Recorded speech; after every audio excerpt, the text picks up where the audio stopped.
세상에 나쁜 개는 없다. 잘못된 주인만 있을 뿐이다. 이런 이야기로 유명한 사람이 있죠. 요즘에 한참 뜨고 있는 반려견 행동 전문가 강형욱이라는 사람이 있어요. 한 세미나에 나와서 대뜸 이런 말을 하더라고요. 파워포인트 하나를 보여주는데요. 거기에 뭐라고 써있냐면 당신은 개를 키우면 안 됩니다. 이렇게 딱 띄워놓고 강연을 시작하더라고요. 모든 사람들이 개를 키우면 안 된다를 말을 하려고 하는 것이 아니라 개를 키우려는 사람이 개를 대하는 자세가 바르게 되지 않으면 개를 고통스럽게 할 뿐이다. 오늘 그 얘기를 하시려고 하더라고요. 많은 사람들이 반려견을 키우게 되는 이유가 크게 몇 가지 있답니다. 어떤 사람들은 개를 워낙 좋아해서 친구가 새끼를 낳는데 분양받아볼 생각 없냐 이래서 또 받아서 키우게 되는 경우도 있고요. 또 아이들 발달 정서에 좋다고 해서 부모님은 너무 싫고 귀찮고 그런데 아이들을 위해서 키우는 경우도 있고요. 또 어떤 사람들은 혼자 아직 싱글이라서 혼자 사는 것이 외로워서 친구 겸 같이 살려고 그렇게 키우는 경우도 있죠. 또 어떤 경우에는요, 길을 가다가 애견샵에 보여진 그 창을 통해서 구경하다가 어떤 예쁜 강아지와 눈이 맞으면 너와 나는 인연인가 봐. 그래가지고 눈여겨봤었는데 그 다음날 가다가 또 눈이 마주쳤어. 이것은 우리 같이 살라는 운명인가 보다. 그리고서는 그렇게 자신의 그 반려견으로 시작되게 되는 그런 예가 있다고 하죠. 그런데 여러 이유로 개를 키우게 된 사람들 중에 정말 적지 않은 사람들이 하루나 이틀 혹은 얼마 되지 않아서 그 개를 도로 데리고 온답니다. 그리고 이런 요구들을 한대요. 제가요, 우리 아이들이 좋아해서 키우긴 했는데 강아지가 자꾸 우리 애들을 깨물어요. 못 깨물게만 좀 해주세요. 이렇게 하고 데리고 온다는 거예요. 또 이 강아지가요, 자꾸 주인한테 짖어요. 주인도 몰라보고. 어떻게 하면 안 짖게 할 수 있나요? 좀 안 짖게 좀 해주세요. 그 강영욱 대표가 그 사람들에게 이렇게 이야기한답니다. 그 강아지가 자꾸 깨무는 게 중요한 게 아니라 그 강아지가 왜 자꾸 깨물게 되었는지가 중요해요. 그 강아지가 주인을 향해 자꾸 짖는 게 문제가 아니라 왜 지금 주인한테 짖게 되었는지를 알려고 하는 마음이 중요해요. 많은 사람들이 강아지를 입양해 키우다가 자신이 원하는 대로 원하는 모양으로 통제가 되지 않으면 파양을 하고 유기하는 경우가 많다는 거예요. 자신이 바라는 모습대로 개가 행동하지 않으면 못 키우겠다고 한다는 거예요.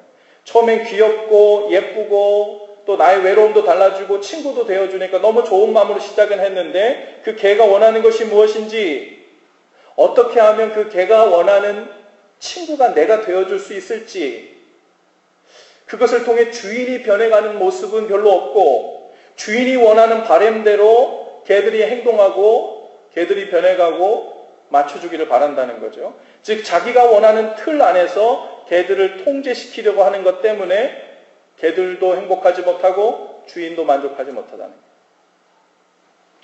지난주부터 새신자반 16기 또 성숙자반 7기 제자훈련을 시작했는데요.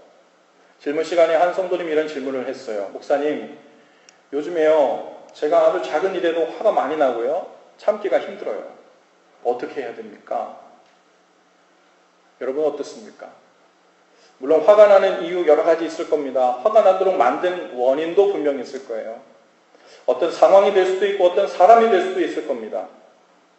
어떤 논문에 보니까요, 화에 대한 정의를 이렇게 해놓았어요. 욕구 실현이 저지를 당하거나 어떤 일을 강요당했을 때 생기는 부정적인 정서 상태. 화가 나고 분노가 일어나는 전형적인 몇 가지 경우가 있는데 주로 이런 거래요. 나는 잘못한 것이 없다고 생각했는데 그럼에도 불구하고 내가 이유 없이 무시를 당했다고 느끼거나 모욕을 당하거나 부당한 대우를 당했다고 생각되면 화가 난답니다. 분노가 일어난답니다. 사람들이 처한 다양한 환경적인 요인과 정서적, 감정적 요인들이 있겠지요. 또 누군가는 잘못된 행동이나 말로 화를 촉발하는 요인도 있을 겁니다. 특별히 우리 한국 사람들이 정부에 대해서 실망과 실망을 거듭하다 보니까 나라 전체적으로 화병이 걸렸다고 하잖아요. 또 집단 우울증까지 생겨서 집단 치료가 필요한 상태가 되었다는 심리학자들의 이야기도 있습니다. 지난 주간에는요, 제가 강서구 장애인 학교 설립 토론회 영상이 올라와서 그것을 보다가 저도 얼마나 화가 나던지요. 장애인 학교를 혐오시설이라고 하면서 자신들의 집값, 땅값 떨어질 것 때문에 장애인 부모, 학생들이, 부모들이 무릎을 꿇고 울면서 학교를 짓게 해달라고, 아이들 교육만 시키게 해달라고 울면서 무릎 꿇고 호소를 하는데도 그들을 모질게 대하는 그 동네 사람들, 우리 알 바 아니라고, 땅값 떨어져서 안 된다고, 절대 우리 동네는 그 학교 못 짓는다고, 그 혐오시설을 우리 동네에 들여올 수 없다고, 그 부모들이 가서 그럼 우리 아이들은 학교를 어떻게 다니냐고 그렇게 했더니 그건 우리가 알 바 아니라는 거예요. 알아서 하라는 거예요. 예수님이 그곳에 계셨으면 마치 성전을 깨끗게 하시듯 상을 둘러엎고 채찍으로 누군가를 때리셨을지도 모르겠어요. 화가 나야 정상이죠. 그런데요, 이렇게 말도 안 되는 토론이 벌어지고 있는 중간에 신기한 현상이 있는데요. 장애인 학교 건립을 반대하는 그 주민들이 더 화를 내고 있더라고요. 더 화를 내고 있어요. 이웃집의 아이들이 기본적인 교육을 받을 수 있는 형편인지 아닌지는 관심도 없고 자신들이 원하는 그 바가 그리고 통제하려는 대로 일이 안 되어지려고 하니까요. 화를 내고요. 삿대질을 하고요. 욕을 하고요. 분노를 표출하고 있더라고요. 여러분, 신앙생활을 하면서도 화가 날 수 있어요. 여러분 아십니까? 화내보신 적 있으세요? 하나님을 믿는데 막 속이 터지는 경우가 있어요. 막 억울하고 이 속 답답한 걸 어찌할 수 없는 경우가 있습니다. 하나님을 향해서 화를 내는 사람도 있어요. 하나님을 향해 삐져있는 사람도 있어요. 답답한 마음을 삐진 것으로 간주하고 하나님을 향해 말씀도 듣기 싫어하고 누가 권유해서 됐다 그러고 하나님께서 자신의 바람대로 해주시지 않는 것 같고 해결되지 않는 골치 아픈 문제들이 계속해서 일어나고 나는 하나님과 교회에 예배면 예배, 헌금이면 헌금, 봉사면 봉사, 나로서는 복받을 만한 일들을 웬만큼 다 하고 있는 것 같은데 하나님께서는 나에게 복과 은혜를 그만큼 부어주시지 않는다고 생각될 때 짜증을 내거나 화를 내는 사람들도 있죠. 믿음 생활을 하면서조차 내가 바라고 기대했던 대로 삶이 통제되지 않으면 안정적으로 삶이 유지되지 않으면 실망하고 화를 내기도 합니다. 하나님인가 세상인가 라는 제목의 책이 있어요. 그 책에 보면요. 사람들이 자신도 모르게 섬기며 살고 있는 현대판 우상들이 있는데 그 중에 하나가 자기 삶을 자기가 통제하려는 우상이 있다는 거예요. 예수님을 내 삶의 주인으로 모셨다고 고백했음에도 불구하고 여전히 내 삶을 주인이 아니라 내가 통제해야만 한다고 생각하는, 내가 통제할 능력을 하나님이 안 주신 것 때문에 화가 나고 짜증이 나는, 그래서 하나님의 뜻이 이루어지기를 원하는 기도보다는 내 뜻이 이루어지게 해달라고 간절히 부르짖고 주여 삼창하고 부르짖고 믿음이라고 주님께 나아가는 그런 신앙생활이 있다는 거예요. 누군가 이렇게 기도를 했다고 가정해 봅시다. 하나님, 저와 우리 가정이 하루빨리 경제적인 안정을 취하도록 해주세요. 그래야 부담 없이 하나님도 잘 섬길 수 있고 봉사도 더 잘할 수 있을 것입니다. 하나님, 되도록이면 주일에는 날씨가 너무 좋지 않게 해주세요. 그래야 제가 골프 치고 싶은 마음, 놀러 가고 싶은 마음 포기하고 하나님을 예배하러 나오기 쉬울 것입니다. 만약 하나님께서 이런 기도를 들으시면 기분이 어떠실까요? 많이 난감해하실 것 같아요. 이걸 어떻게 해야 되나. 공손하고 그럴듯한 기도처럼 보이지만 이것은 사실 우상숭배적인 기도예요. 우상숭배적인 신앙생활을 계속 유지할 수 있도록 도와달라고 주의 이름을 부르면서 기도하는 거예요. 하나님을 향한 기도처럼 보이지만 실제로는 그 내용은 하나님보다 내가 원하는 삶의 스타일, 내가 원하는 통제가 되는 안전해 보이고 안정적인 내 삶을 유지하도록 하나님이 움직이셔야 한다는 기도죠. 내가 내 인생을 하나님 없이도 잘 통제하며 살 수 있도록 해달라는 거예요. 내 삶의 안정은 하나님이 아니라 경제적인 안정이 주는 것이라고 고백하는 것과 같은 거죠. 하나님을 예배하는 일은 크게 중요한 볼 일이 없을 때만 나에게 가치 있는 일이라고 고백하는 것과 똑같은 거죠. 그런데 많은 그리스도인들이 이런 식으로 실제로 신앙생활을 하고 있으면서도 실상은 나는 하나님을 경외하고 있다고, 하나님을 경외하며 살고 있다고 대단한 착각을 한다는 거예요.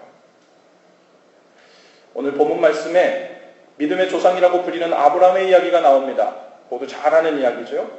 독자 아들 이삭을 번제로 바치라는 하나님의 그 말도 안 되는 것 같은 그런 명령을 듣고 아브라함은 또 더 말도 안 되게 순종을 합니다. 그런데 이삭을 태워서 드리는 이 번제로 하나님께 드리라는 이 엄청난 말도 안 되는 이상한 명령, 그것도 참 이상한데 또 그것에 순종하는 이삭의 아버지 아브라함의 태도도 이 정상 같아 보이지 않죠. 시각에 따라서는요, 논란의 여지도 있어 보입니다. 아버지가 어떻게 무정하게 어떻게 저럴 수 있느냐 하면서 기본 윤리를 넘어선 너무 광신적인 믿음이 아닌가, 이런 신앙이라면 나 신앙 못 가지지. 하나님이 이런 식으로 저한테 믿음을 보이라 그러면 뭐 잘못된 거 아니에요. 다른 본문은 내가 다 받아들일 수 있지만 이 본문은 뭔가 좀 왜곡되고 잘못 전달된 거 아닙니까? 이런 마음이 우리 가운데 생길 수도 있죠. 아브라함은 하나님의 그 이상한 명령에 이상하게 그냥 순종했습니다. 되물을법도 해요. 되물을법도 하잖아요. 하나님, 분명 하나님께서 이 아들 이삭을 통해서 한민족을 이루시겠다고 약속하지 않으셨습니까? 그리고 하나님은 절대로 사람을 제물로 받으시는 분이 아니시잖아요.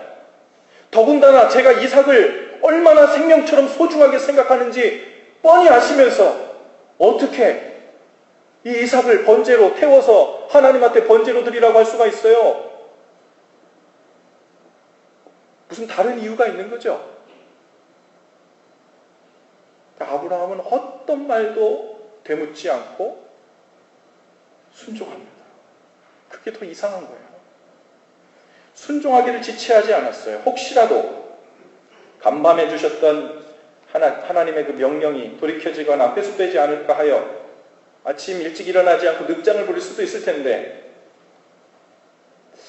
왠지 아브라함은 무언가 확신에 차 있는 행동을 보여줍니다. 아침 일찍 일어났대요. 모든 준비를 하고 채비를 해서 모리아산으로 갑니다. 5절에서는 함께 온 종들을 기다리라고 하고는 이삭만 데리고 산 위로 올라갑니다. 우리가 예배하고 올 거야. 혹여라도 종들이 아들을 번제로 드리려고 하는 자신을 말릴 수 있도록 여지를 줄 수도 있거든요. 일부러 데리고 가가지고 못 이기는 척. 그런데 그런 모든 가능성을 다 배제시키죠. 종들에게도 그저 아들과 함께 예배하고 오겠다고만 말하고 올라갑니다. 아브라함은 도대체 어떤 확신을 가지고 있었던 걸까요? 두 가지 확신이 있었을 것 같아요. 하나는 하나님의 생각과 계획은 내 생각보다 언제나 크고 언제나 더 선하셨다. 그러니 나는 이 상황이 도저히 이해가 가지 않지만 지금 이 상황도 똑같을 것이다. 내가 할 일은 이해가 아니라 하나님을 신뢰하며 순종하는 것이다. 그러면 분명 지금까지 선한 결과로 나에게 신실하게 응답하셨던 하나님이 분명 선한 결과로 나를 대할 것이라는 확신. 그 중간에 구체적인 어떻게는 몰라. 하지만 하나님을 향한 신뢰, 하나님을 향한 믿음이 있었던 겁니다. 또 다른 하나는 설사 이삭이 죽는다고 하더라도 하나님께서는 약속을 파기하는 분이 아니시니 원하시면 이삭을 다시 살려내실 것이다. 이것은 제 생각이 아니라 성경이 말하고 있는 거예요. 히브리서 11장 19절에 보니까 그가 하나님이 능히 이삭을 죽은 자 가운데서 다시 살리실 줄로 생각한지라 라고 했어요. 하나님께서는 절대절명의 순간에 아브라함이 칼로 이삭을 죽이려는 그 순간에 아브라함아, 아브라함아, 손을 멈추게 하시죠. 아무 일도 하지 말라 그럽니다.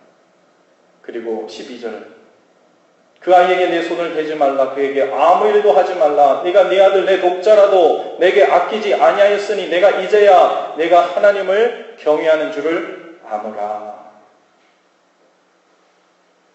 여러분들은 이 본문을 어떻게 읽으십니까? 이 말씀을 어떻게 받아들이세요? 상식적이지 않은, 때로는 윤리적인 기준을 넘어서는 것 같은 아버지가 아들을 죽이는 일이 어찌 이게 정상적인 일이겠어요? 그런 일이라 할지라도 덮어놓고 믿음으로 나아가는 것이 큰 믿음이다 라는 이 메시지가 중심이 아니에요. 그리고 그 메시지는 비슷한 메시지가 있지만 정확히 100% 요구하시는 메시지는 아니에요. 창세기 22장 1절에는요, 하나님이 아브라함을 시험하시려고 라는 표현으로 22장이 시작돼요. 그리고 오늘 이야기가 끝나는 마지막 절에는 뭐라 그랬어요? 네가 이제야 하나님을 경외하는 줄을 알게 되었다 라고 말씀하세요. 그러니까 이 시험을 하신 목적이 무엇이에요?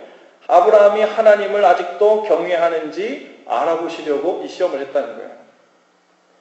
여러분, 하나님께서는 아브라함이 하나님을 경외하는지 경외하지 않는지 이런 고통스럽고 번민하고 복잡하고 고민스러운 이런 프로세스를 안 거치고 하나님은 아브라함의 믿음이 얼만큼 되는지를 모르셨을까요?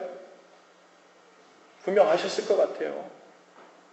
그래서 이것은 하나님께서 아브라함을 향한 신뢰가 없기 때문에, 확신이 없기 때문에 어디 한번 시험해보자 라고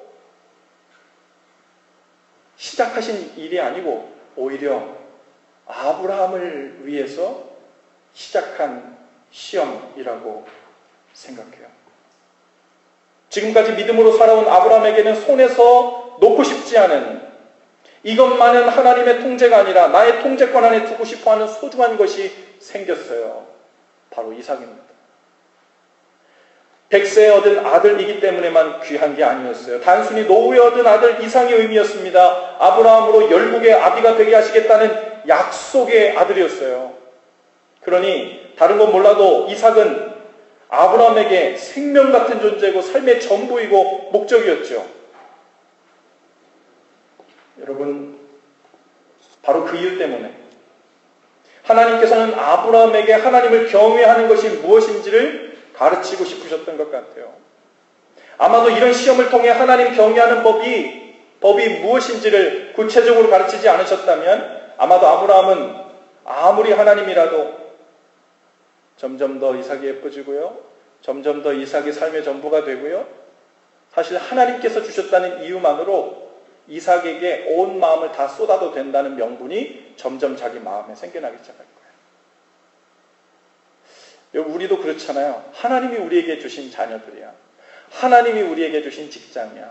하나님이 우리에게 주신 은혜야. 하나님이 주셨다는 것만으로요, 우리는 그것을 사랑하고 그것을 아끼고 소중히 여기는데, 때로는 하나님과 위치가 바뀌어가는지도 모르고 소중히 여깁니다. 그런데 하나님이 주셨기 때문에 괜찮다고 생각해요. 그렇지 않거든요. 아브라함은 앞으로도 하나님께서 허락하신 많은 복들과 은혜를 받는 그 입구에 있었어요.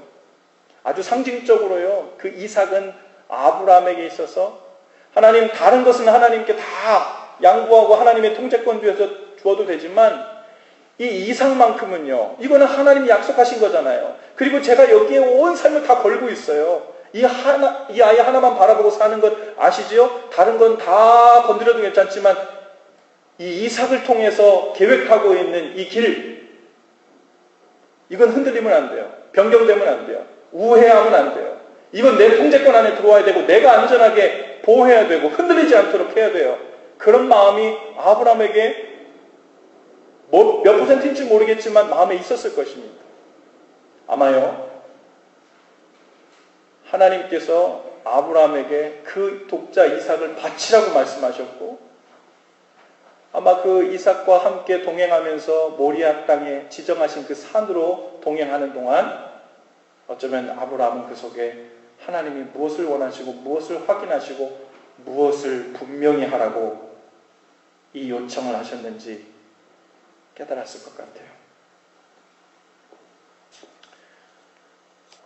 아브라함에게 있어서 하나님을 경외하는 것이란 독자 이삭을 바치는 순종의 행위로 드러났죠. 아브라함에게는 하나님 앞에서 이것만은 안 돼! 이것에 해당하는 것이었을지 몰라요. 하나님을 경외하는 것은요, 입술로만 고백하는 게 아니에요. 아브라함에게 있어서 하나님을 경외하는 것은 어떻게 증명됐어요? 자기의 가장 소중한 독자들 이삭을 하나님 앞에 드리는 것으로 이게 나를 경외하는 거다 라고 하나님이 딱 짚어주시잖아요. 아브라함아, 내가 너한테 준 독자들 이삭 예쁘지? 너무 귀엽지? 눈에 넣어도 안 아프지? 한 가지만 묻자. 나를 경외하는 게 먼저냐? 독자들 이삭이 우선이냐? 아유, 하나님 경외하며 사는 것이 중요하죠. 그래 됐어? 예스와 노 했을 때 예스 했으니까 됐어? 그러고 넘어가도 될 것 같고 그랬으면 좋겠잖아요, 우리는. 그렇죠? 그런데 그런 게 아니라는 거예요. 우리는요, 이 프로세스를 거치면 동안에 우리 속에 우리도 알지 못하는 하나님을 경외한다고 입술로는 고백하지만 실제로 내 행동으로는 그 자리가 뒤바뀌어 버린 소중한 것들이 너무 많음을 우리는 스스로 알고 있습니다.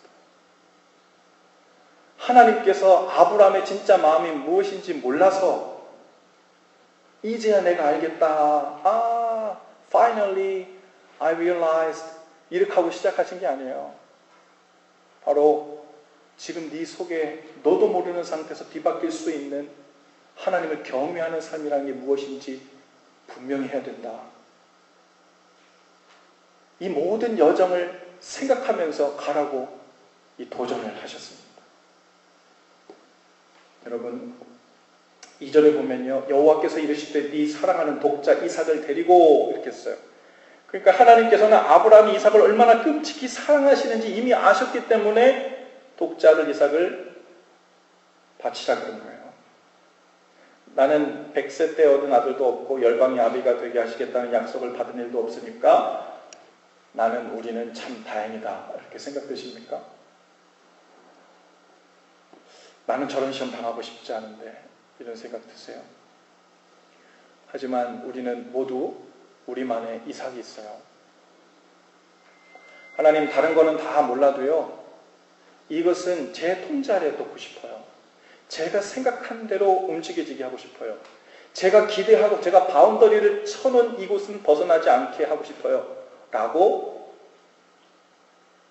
하나님께 능력을 구하고 은혜를 구하고 선물을 구하고, 그래서 나의 안전한 바운더리를 쳐놓은 채 뒷배경이 든든한 상태에서, 그리고 하나님 제가 마음껏 찬양하고 높일게요.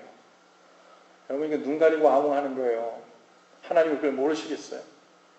하나님이 우리 삶의 안정의 근원인지, 아니면 우리가 원하는 어느 통제권의 어떤 환경에 어떤 사람이 내가 원하는 안정의 근거가 되고 있는지. 하나님은 우리에게 무지막지하게 이삭을 바치라, 번제로 바치라 말씀하시고, 왜 하필 번제로 바치라고 했을까요? 내가 이삭을 죽일 수도 있다는 거예요. 네가 사랑하는 그 이삭, 그 보물이 설사 없어진다 할지라도 네가 나를 경외하느냐?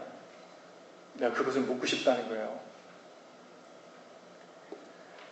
여러분, 하나님을 예배하고 하나님 뜻대로 행하는 것을 망설이게 하고 그 부담이 가고 고민하게 되는 그 어떤 사람이나 일이나 있습니까? 여러분, 그것이 저와 여러분의 이삭이에요. 내가 이번에 꼭 갖고 싶은 백이 있다고 칩시다. 그것 때문에 하나님께 마땅히 드려야 할 예물을 드리지 않고 고민하고 주저하고 있는 것 있어요? 그것이 우리 이삭이에요. 혹 내 아이의 학교 운동 경기 때문에 하나님 예배하는 것이 뒤로 밀리고 있다면 그것이 하나님께 바쳐줘야 될 이삭이에요. 하나님을 경외하며 살기 위해서는 나만의 이 이삭을 하나님 앞에 가지고 가서 드리고 위치를 분명히 하고 하나님을 경외하는 그 안에서 이 이삭과 누리는 허락된 교제를, 감사함을, 풍성한 은혜를 누리고 있는지 분명히 해야 된다는 겁니다. 살다 보면요, 자꾸만 나만의 소중한 이삭과 같은 존재들이 자꾸 생겨나요.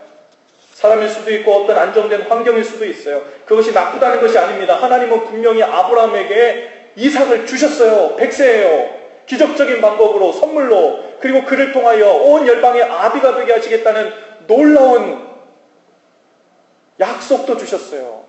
다 복이고 은혜 맞아요. 그런데 하나님은 은혜를 우리에게 하나하나 주실 때마다 점검하고 싶으신 게 있어요. 네가 나를 경외하는 그 마음 아직도냐? 내가 이렇게 소중한 거 너한테 줬는데, 네가 좋아하는, 이렇게 좋아하는 거 줬는데 아직도 네가 나를 경외하고 있냐? 이것을 계속 점검하기 원하세요. 왜요? 하나님이 사랑을 뺏기고 싶지 않았어요? 아니요. 한편으로는 그렇게 표현할 수 있지만 정반대로 표현하면요, 우리를 살리기 위하시기 때문이에요. 진짜 생명이 어디부터 나오고 무엇을 사랑해야 우리가 참 생명 가운데 이르게 되고 하나님 나라를 경험하게 되고 풍성한 삶을 놓치지 않게 되는지, 그것을 놓치지 않게 하시려고 하나님께서는 우리에게 오해를 받으면서도, 하나님 뭐 이렇게 질투가 많으세요? 하나님 뭐 이렇게 배타적이세요? 하나님 어떻게 이런 말도 안 되는 비윤리적인 명령을 내실 수가 있어요? 이런 오해를 받으시면서도 독자 이삭을 바치라 말씀하시는 거예요. 그래서 우리 삶의 영역들이 항상 하나님께 그 우선권이 있도록 세팅해 놓는 일이 중요해요. 어떤 일이 있어도 하나님을 예배하는 것이 우선이 되도록 구별해 놓은 시간, 어떤 일이 있어도 하나님께 먼저 드리기로 구별해 놓은 우리의 재정, 어떤 일이 있어도 하나님을 경외하며 사는 일이 가장 중요한 일이라는 사실이 흐려지지 않도록 하는 믿음과 그에 따른 행동, 이것이 아주 중요해요. 하나님을 경외해야 한다는 것은요, 입술의 고백만이 아니라 그랬어요. 사도행전 10장에 보면 고넬료에 대한 표현이 나오는데, 고넬료는 당시에 온 집안과 더불어 하나님을 경외하며 많은 사람들을 돕고 항상 기도하는 자더라, 이렇게 표현했어요. 고넬료는 하나님을 경외하는 사람이었는데 돌아다니면서 뒷짐지고 하나님을 많이 생각하는 사람이었다, 이런 게 아니에요. 하나님을 경외하니까 그분이 기뻐하시는 일들을 실제적으로 행하게 되고 그분과 같이 있고 싶어지고 그분의 뜻을 알고 싶어하는 구체적인 기도, 구체적인 돕는 일, 구체적으로 주님이 기뻐하시는 일들의 행동이, 실천이 같이 들어가 있는 거예요. 그것이 경외하는 거예요. 아브라함이 하나님을 경외하는 줄 어떻게 알았어요? 이삭을 드렸더니 이제야 네가 나를 경외하는 줄 알았다. 여러분의 삶 가운데 하나님을 경외하는 증거는 무엇입니까? 여러분 삶 가운데 하나님께 드려지고 있고 또 언제든지 드릴 수 있는 독자 이삭은 무엇입니까? 여러분, 하나님은 오늘도 우리에게 하나님을 경외하며 살고 있는지를 모르세요. 하나님이 이스라엘 백성을 출애굽시켜서 가나안 땅에 들여보낸 이유가 뭡니까? 내 백성 건강하게 살 포동포동하게 찌게 해서 가나안 땅에 들어가서 젖과 꿀이 흐르는 땅에서 풍성한 소산을 나누면서 행복하게 살게 하려고, 그렇게 누가 이야기하면요, 그건 복음도 모르고 하나님 뜻도 모르고 이게 기독교를 완전 왜곡하고 있는 거예요. 하나님께서 원하시는 것은 그냥 가나안 땅 들어가는 게 아니라 가나안 땅에서 하나님을 경외하는 백성으로, 하나님을 예배하는 백성으로 살게 하기 위함이에요. 왜냐하면 그 예배, 하나님을 경외하는 삶의 회복이 하나님 나라고 생명이고 그들의 모든 고통에서 벗어나는 길이고 행복으로의 길이기 때문에 그렇습니다. 이스라엘 백성이 가나안 땅 들어갔잖아요. 먹을 게 풍족해졌어요. 그런데 그들이 뭘 했습니까? 우상 숭배하기 시작해요. 바알을 숭배하기 시작해요. 왜요? 자기 삶의 안정 기반을 닫기 위해서요. 나 이제 하나님 의지하고 사는 것 눈에 안 보여가지고 너 불안해서 못 살겠어. 난 이제 내가 내 통제권 안에 들어올 수 있는 안정적인 기반을 갖기 원해. 바알한테 기도하면 뭐 많이 준다고 그러더라고. 그거 가지고 창고에도 쌓아놓고 땅에도 묻어놓고 안정적인 기반을 유지하는 거예요. 그리고 나의 통제권, 나의 능력으로 안전하게, 안정되게 정착하며 살려고 했던 것이 우상숭배의 시작이었어요. 여러분들은 하나님 앞에서 하나님을 경외하는 백성으로 아직도 서 있습니까? 하나님을 경외하는 가정으로 아직도 서 있어요? 여러분이 하나님께 기도할 때 그 기도의 내용이 무엇이든 그 기도의 골, 그 기도가 말하고 있는 원 센텐스, 그 메시지는 하나님을 향하고 있습니까? 나를 향하고 있습니까? 내가 통제할 수 있는 능력을 더 달라고 기도하는 거예요? 아니면 하나님을 온전히 신뢰하고 하나님 손에 맡겨드리는 믿음으로 내 삶의 안정을 삼고, 그 믿음으로 우리 가정의 안정을 삼고, 그 믿음으로 우리 자녀들을 바라보는 평안함을 삼고, 그 믿음으로 이 교회가 나아갈 방향, 내가 속한 이 공동체가 나아갈 방향으로 삼게 해달라는 기도 제목이 되고 있습니다. 그러지 않으면요, 아무리 교회 오래 다녀도, 아무리 종교적인 언어를 다 구사해서 기도를 하고 나눔을 해도요, 우리의 삶은 여전히 바뀌지 않아요. 그냥 거기서 거기가 되는 거예요. 우리가 언제까지 주저주저 하겠습니까? 주님, 제 삶을 이 정도까지만 마음 편하게 안정을 시켜주시면 제가 조금 더 주님 앞에 나갈게요. 아니요. 주님은요, 더 빠른 길이 있대요. 그 빠른 길이 뭔지 아세요? 이삭을 바치라. 왜요? 이삭을 딱 바치고 나니까요, 아브라함의 마음이 두려워졌을까요? 아니요. 세상 다 편해졌어. 완전히 하나님께 다 맡겼어. 작은 일부터 큰 일까지 주님 손에 다 맡겼어요. 참 평안이 그때부터 와요. 참 자유가 그때부터 와요. 주님을 의뢰하고 주님을 믿고 본토 친척 아비집을 떠나 낯선 곳에 왔지만 주님을 의지하고 산다는 게 뭔지 이제야 좀 알 것 같아. 내일 아침에 라면을 끓여 먹어도 내가 오늘 평안하게 우리 가정이 기쁨으로 그 안정한 가운데 들어갈 수 있는 이유가 바로 하나님께만 있다는 거. 아, 이것이 예수님을 나의 주인으로 삼고 산다는 말의 의미구나. 이것을 깨닫고 알고 결단하고 이 길 가운데 온전히 들어서셔서 진짜 하나님 나라 밀고 당기는, 하나님하고 우리하고 밀고 당기는 스테어스가 같아요? 그렇지 않아요. 하나님은 우리에게 하나만 명하세요. 하나님하고는 협상이 없어요. 맡기면 자유예요. 하지만 그 전에는 끊임없이 끝까지 스트러글하고 불안하고 조급하고 안절부절하고 이 높낮이가 계속될 뿐이에요. 여러분, 오늘도 우리에게 맡겨진 그 이삭이 무엇이든 주님께 드리면 그 이삭을 하나님이 어떻게 하셨어요? 다시 돌려주셨어요. 다시 돌려주셨어요. 이제는 그 이삭과 우리들의 불안함으로 있지 않아요. 하나님을 주인 삼은 상태에서 이삭과 더 풍성하고 깊은 관계를 누리게 되는 거예요. 그것이 바로 서지 않으면 나도 우리 가정도 모든 관계들도 비뚤어지고 왜곡되고 깨지고 갈피를 못 잡습니다. 우리 마음을 바르게 합시다. 그리고 주님께서 그 모든 마음의 길들을 곧게 해주시는 것을 기대하며 나아가십시다. 할렐루야. 우리 옆뒤 좌우로 인사하시면서 이삭을 바칩시다. 인사하십니다. 이삭을 바칩시다. 우리 모두 자리에서 다 일어나실까요?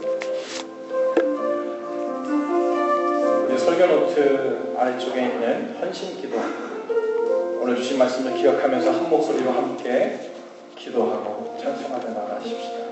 함께 기도하죠. 주님, 하나님이 아닌 다른 곳에서 안정을 찾으려 하는 마음을 내려놓습니다.